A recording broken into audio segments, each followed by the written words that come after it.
At my mom's funeral, my husband leaned close, grabbed my wrist, and whispered through his teeth, "Get home now, or I'll drag you back myself." Everyone around us heard him. That was the moment something inside me broke. I stood there beside my mother's coffin, trying to keep my tears from falling again. My mom, Ellen Carter, had been my best friend. She had fought a long illness, and I had taken care of her until the very end. She always said, "You deserve peace, Lauren." But peace was something I hadn't known for years, not since marrying Derek Miles. Derek was standing right beside me in his dark suit, pretending to look respectful. But I could feel his impatience. His jaw was tight, his eyes darting around the room like he was counting the minutes until he could leave. When my aunt began reading a short poem, he sighed loudly, muttering, "How long is this going to take?" A few people turned to look at him. I felt my stomach twist. When I didn't answer, he leaned in close, his breath sharp with coffee and anger, and said it again, louder this time. "Get home now, or I'll drag you back myself." His hand clamped around my wrist. I saw the shocked faces of people nearby. My cousin, my mom's old neighbor, even the pastor. My aunt gasped softly. My face burned with shame. I pulled my wrist free, trying not to make a scene, even though every part of me wanted to scream. The funeral continued in silence, but I barely heard anything. All I could hear was the echo of his voice in my head, that threat disguised as authority. Derek had always been like that. To everyone else, he looked like a hard-working man, a good husband who provided for his family. But at home, he was cold, arrogant, and cruel in small, constant ways. I remembered the first time I met him. He was charming, confident, the kind of man who seemed to know what he wanted. But over the years, that confidence turned into control. He decided what I wore, who I talked to, even how long I stayed at work. Whenever I tried to push back, he'd laugh and say I was being too emotional. Now, standing over my mother's casket, I realized she had seen this long before I did. She once told me, weak but clear, "He doesn't love you, sweetheart. He just loves having power." I hadn't wanted to believe her. But looking at Derek that day, his impatient scowl, his hand clenched in a fist, I knew she had been right all along. When the service ended, Derek walked straight to the car without saying a word to anyone. People avoided my eyes, pretending not to have heard. I stayed behind a little longer, touching the edge of the coffin, whispering goodbye. Something inside me changed that day. It wasn't loud or dramatic. It was quiet, cold, steady. For the first time in years, I didn't feel afraid of Derek. I felt something stronger, something that was waiting, patient, and certain. I didn't know what I would do yet. But I knew this: he had finally gone too far. After the funeral ended, Derek walked straight out of the church. He didn't wait for the burial or speak to anyone. He just pushed open the heavy doors and left, his shoes scraping on the steps. Everyone saw him go. I stood there frozen, staring at the door he disappeared through, feeling a strange emptiness spread inside me. My aunt came over and wrapped her arms around me. "Honey, don't let him upset you," she whispered, but her voice felt far away. People spoke soft words, offered food, said they were sorry. I nodded at them, but I didn't really hear. It was like everything around me was underwater. After a while, when everyone began heading to the cemetery, I stayed behind. I looked at the flowers around the coffin, the framed photo of my mom smiling in her garden. I tried to cry again, but nothing came. I felt hollow, like someone had taken all the air out of me. While I stood there, little memories kept flashing through my mind. Derek's voice telling me what to wear, saying bright colors didn't suit me. Him checking my phone, asking who I was texting. The time I wanted to visit my friend in Charlotte, and he said it was too far for a married woman to drive alone.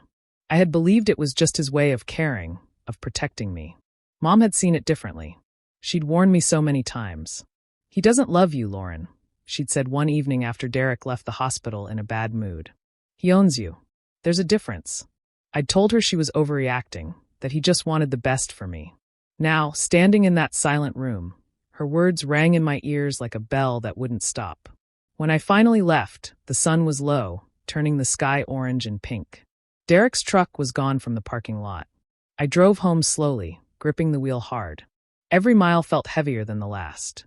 When I walked through the front door, the house was quiet except for the sound of the TV. Derek was sitting on the couch, eating chips, like nothing had happened. He looked up and said, "You took long enough. Did you even bother to clean up after the service?" I just stared at him. My mind was empty, my heart cold. He talked for a few more minutes about how boring, the day had been, and how I needed to move on. I didn't answer. I went upstairs, changed out of my black dress, and sat on the edge of the bed. The silence in that room was thick, pressing against my skin.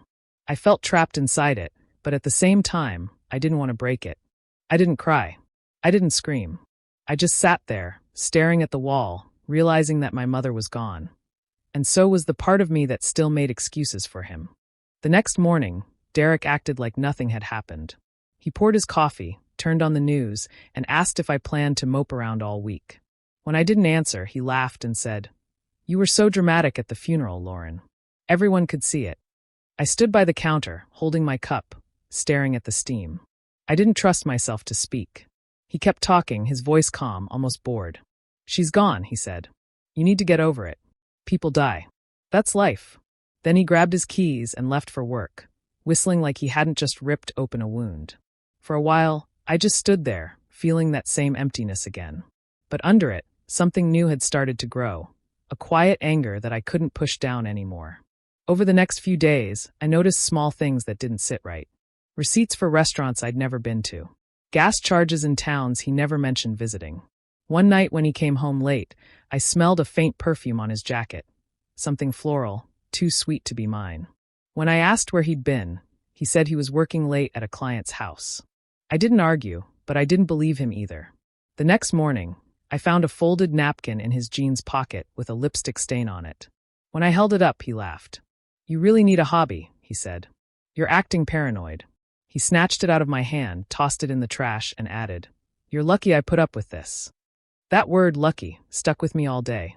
I kept thinking about how easily he twisted everything, how he made me doubt what I saw with my own eyes. It was always my fault. I was too sensitive, too emotional, too suspicious. That night, I lay awake beside him, listening to his steady breathing. The anger was still there, but it had changed shape.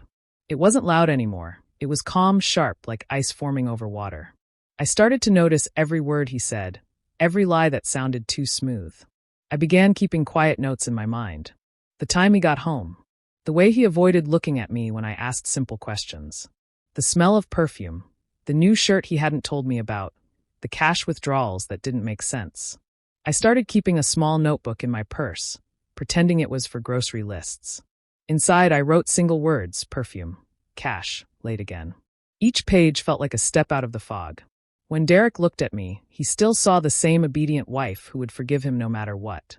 But something in my eyes must have changed, because he stopped meeting them as often. He thought he still had control, but he didn't know I'd finally started paying attention. And once I started, I couldn't stop. A few days later, I drove to my mom's house to start going through her things.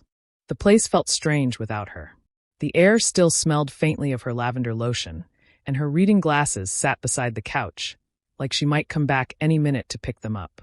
I stood in the doorway for a long time before I could move. Boxes and drawers were everywhere, filled with pieces of her life, old photos, recipe cards, birthday cards she'd saved from me. Every little thing reminded me of her voice, her hands, her gentle way of fixing everything. It hurt, but I needed to do it. I wanted to feel close to her again. While I was sorting papers in her old desk, I found a small envelope tucked between two books. My name was written on it in her handwriting, Lauren. I froze. For a second, I just held it, afraid to open it, afraid of what she might have wanted to tell me that she couldn't say before she died. When I finally did, her familiar handwriting filled the page.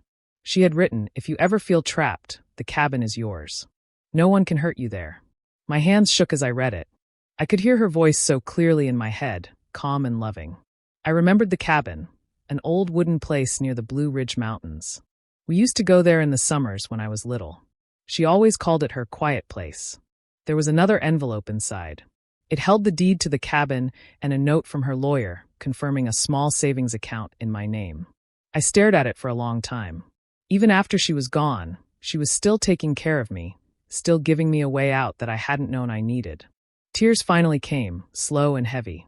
I sat on the floor with that letter in my lap, whispering, "Thank you, Mom." It felt like she was right there with me, like her love was still wrapped around me, steady and warm. I folded the papers carefully and tucked them back into the envelope. As I drove home, I kept thinking about her words. No one can hurt you there. It felt like she had known what my life had become, even though I'd tried so hard to hide it from her. When I got home, Derek was already there, sitting on the couch. He didn't ask about my day. He just asked what was for dinner. I said I'd figure something out and went upstairs. I slipped the envelope under my clothes in the back of my dresser drawer. It was the first real secret I had ever kept from him. For the first time in years, I felt a tiny spark of safety. Like maybe, just maybe, I had somewhere to run when the time came. One morning, Derek was in the shower getting ready for work. I stood by the window and watched him through the reflection in the glass. He was humming cheerful, in a way I hadn't seen in a long time. Something about it didn't sit right with me. My gut told me to look closer, though I didn't know what I was looking for. When he left his keys on the counter, I picked them up and walked outside to his truck. I opened the glove compartment first, just old receipts and a few tools. Then I checked under the seat, where he usually tossed things. That's when I saw it, a small velvet pouch. My fingers hesitated, but I opened it anyway. Inside was a gold bracelet, delicate and shiny, with a tiny heart charm. On the inside it was engraved, to D. Love, Haley. My heart stopped. Haley. I knew that name. She was his coworker, the woman he always mentioned from the office. Haley said this. Haley brought donuts. Haley's husband doesn't appreciate her. I'd never thought much of it before, but now every mention of her came flooding back like a storm breaking loose. I stood there for a moment, the bracelet cold in my hand. I could feel my pulse in my ears. It was like the ground had opened under me. I slipped the bracelet back into the pouch, put it exactly where I found it, and walked inside. My hands were shaking so badly I had to sit down. For the rest of the day, I tried to act normal. I made dinner, cleaned the kitchen, answered his questions. But every time he smiled, I saw the bracelet in my mind, the way her name looked carved into gold. That night, when he came home late, I asked where he'd been. He said, just working with Haley on a late project. He didn't even try to hide it. I nodded, pretending to believe him. A few days later, I heard him in the living room talking on the phone. His voice was soft, different, the way he used to talk to me years ago. I stayed quiet in the hallway, listening. Just a little longer, babe, he said.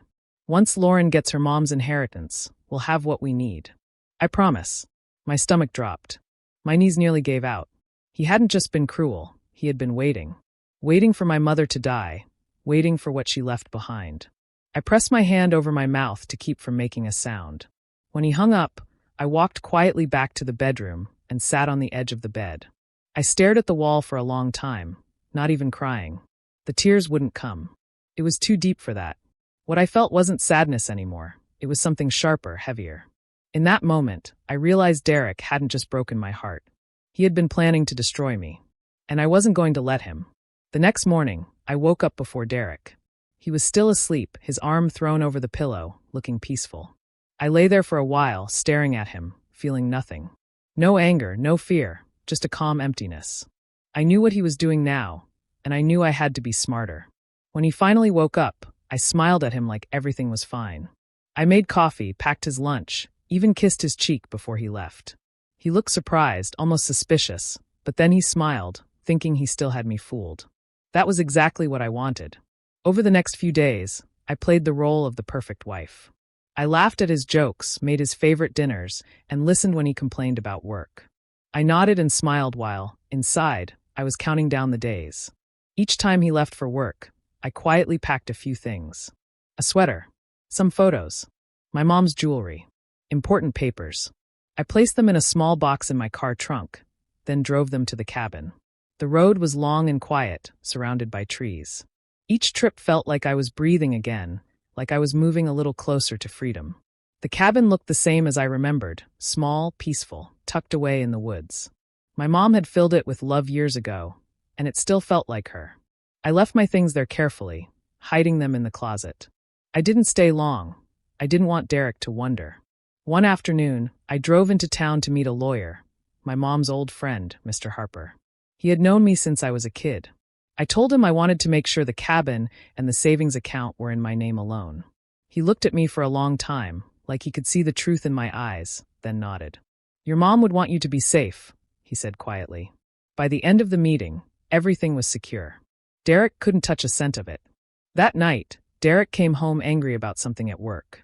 He slammed the door, muttered curses, and started yelling about the dinner not being ready. I didn't argue. I set my phone on the counter, recording quietly. His voice filled the room, sharp and cruel. Every word burned, but I stayed calm, letting him talk. I started doing that often, recording when he shouted, when he called me names, when he twisted stories to make me feel small. Each clip was proof of who he really was. Every day, I smiled a little more in front of him, but it wasn't real. It was a mask I wore so he wouldn't see the change happening inside me. I wasn't scared of him anymore. I was planning, step by step. He thought he still had control. He didn't realize I had already started walking away, one quiet move at a time. Derek decided to host a dinner party one Friday night. He said it was for business, just a few coworkers coming over. I already knew what that meant. Haley would be there. He tried to act casual, but I could see the excitement in his eyes when he mentioned her name. I smiled and told him it was a great idea. Inside, I was calm, almost too calm. I spent the whole day cleaning, cooking, and setting the table. Derek didn't lift a finger, just walked around giving orders. "Make sure the house looks perfect," he said. "I want to make a good impression." I nodded and did everything he asked, keeping my voice light. When the doorbell rang, Derek's whole mood changed. He became charming and loud, welcoming everyone like the perfect host. Haley walked in wearing a red dress and a bright smile. She hugged him a little too long. I caught the look they shared. It was quick but clear. My stomach tightened, but I didn't let it show. During dinner, Derek bragged about his work and made jokes at my expense. Every time I spoke, he interrupted. When I brought out dessert, he rolled his eyes and said, "You finally did something right tonight." The table went quiet for a moment, and then he laughed like it was just a joke. Everyone forced a smile. Haley giggled softly, glancing down at her plate. I stood there holding the serving dish, feeling all their eyes on me. For a moment, I almost felt the old pain, the sting of humiliation, but then it disappeared. I placed the dish on the table and smiled. "I'm glad you all liked dinner," I said calmly. "Excuse me for a moment." I walked upstairs slowly, every step steady. In our bedroom, I opened the drawer where I'd kept my folder. Inside were printed copies of bank statements, photos, and the recordings I'd made of his outbursts. My hands didn't shake this time. I placed them neatly in my bag along with my wallet and keys. Downstairs, I could hear laughter again, his voice loud and confident. He had no idea what I was doing. I checked my phone one last time and confirmed the final transfer. My savings and inheritance now safe and unreachable by him. I changed into jeans and a sweater, took one last look around the room, and quietly closed the drawer. My mom's necklace glinted on the dresser. I picked it up and put it on, feeling its small weight against my skin. It felt like she was there, watching me leave. I walked down the hallway, my footsteps soft on the carpet. No one noticed as I slipped out the back door. The night air was cool and still. I got into my car, started the engine, and drove away without looking back. As the house disappeared in the rearview mirror, I felt something I hadn't felt in years, peace. I didn't cry. I didn't shake. I just kept driving, steady and quiet, toward the cabin waiting for me in the mountains. The cabin was quiet when I arrived. The air smelled of pine and rain, and the trees moved gently in the wind. I unlocked the door and stepped inside. It looked just like I remembered, small but warm, with the old wooden furniture my mom had loved. For the first time in years, I felt safe. The first few nights were strange. I would wake up expecting to hear Derek's footsteps or his angry voice from the other room. But there was only silence. It took time for me to understand that silence could be peaceful, not frightening. I made coffee in the mornings, sat on the porch, and watched the sun rise over the hills. The quiet started to feel like freedom. Then the calls began. At first, just one or two a day. Then dozens. Derek's name flashing on the screen again and again. I didn't answer any of them. Sometimes he left messages, his voice jumping between fake concern and pure anger. "You can't just leave like that," he said in one. "Come home like a real wife." In another, he shouted, "You'll regret this, Lauren. You think you can live without me?" I deleted every message. I didn't owe him another word. A few days later, I met with Mr. Harper, the lawyer. He had already prepared the divorce papers. I handed him the folder of evidence, recordings, receipts, photos, and the copy of the bracelet I'd taken before leaving. He listened quietly while I explained, though he already knew most of it. He looked at me when I finished and said, "You've done the right thing." Hearing those words felt like lifting a weight off my chest. We filed everything that afternoon. After that, I tried to focus on small things, painting the front steps, cooking simple meals, reading old books. But each day, I got updates from Mr. Harper. Derek had received the papers and was furious. He had tried calling him, threatening to fix this, but it didn't matter. The proof was solid. Soon, parts of the legal case became public. His messages, the recordings, the evidence of the affair. Some of his clients saw it. One by one, they stopped hiring him. His business started to fall apart, not because of anything I said, but because of what he had done. I didn't feel joy watching him fall. It wasn't about revenge anymore. It was about peace, real peace. I sat on the porch one evening, the phone buzzing again beside me. I let it ring until it stopped. The world was quiet again. The sunset painted the trees in soft orange light. I wrapped my mom's old blanket around my shoulders and breathed in the cool air. Derek could shout, threaten, or beg all he wanted. I was done listening. He had taken enough from me already. Now, I had something he would never have again, freedom and silence that belonged only to me. It was late afternoon when I heard the sound of a truck coming up the gravel road. At first, I thought it might be a delivery or one of the neighbors, but then I saw it through the window, Derek's truck. My chest tightened, but my hands stayed steady. I had known this might happen someday. The truck stopped, and the door slammed hard. A few seconds later, the pounding started. "Lauren," he shouted. "Open this door right now." His voice was rough, shaking with anger. The sound echoed through the trees. I didn't move. He hit the door again, harder this time. "You think you can hide from me? You're my wife." His words were full of fury. The walls seemed to shake with each hit. I picked up my phone and dialed the sheriff's number without hesitation. "Sheriff Nolan, it's Lauren Carter," I said calmly. "He's here." The sheriff's voice was steady. "Stay inside, Lauren. Lock the doors. We're on our way." I hung up and moved to the front of the cabin. Derek was still shouting. "You think you're better than me now? You took everything from me." He kicked the door so hard it rattled in the frame. His face appeared in the window for a split second. Red, furious, wild. "Derek," I said through the door, my voice even. "You need to leave. There's a restraining order. You're breaking the law." He laughed, a bitter sound. "You and your stupid papers don't scare me. You belong with me." I didn't answer. I just stood there, calm and quiet, until I heard the faint sound of sirens in the distance. Derek froze.